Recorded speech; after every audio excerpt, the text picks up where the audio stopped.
पुण्यातील राजगड तालुक्यातील घेवंडे इथं हृदयद्रावक घटना घडली आहे। दोन सख्ख्या भावांचा विजेचा धक्का लागून पाण्यात बुडून दुर्दैवी मृत्यू झालाय।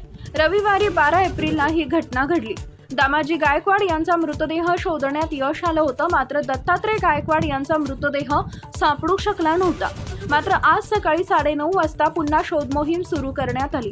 आज सोमवारी सकाळी राबवण्यात आलेल्या शोध मोहिमेत दुसऱ्या भावाचा मृतदेहही सापडल्यानं घटनेचा दुःखद शेवट झालाय। मृतांमध्ये निवी घेवंडे ग्रुप ग्रामपंचायतीचे माजी सरपंच दामाजी गायकवाड आणि त्यांचे बंधू दत्तात्रय गायकवाड यांचा समावेश आहे। मिळालेल्या माहितीनुसार घेवंडे गावातील हे दोघे भाऊ गुंजवणी धरणाच्या पाणलोट क्षेत्रात शेतीसाठी कृषी पंप बसवण्याचं काम करत होते।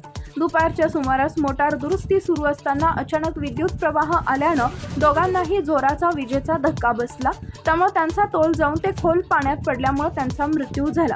दामाजी गायकवाड हे निवी घेवंडे समूह ग्रामपंचायतीचे माजी सरपंच होते।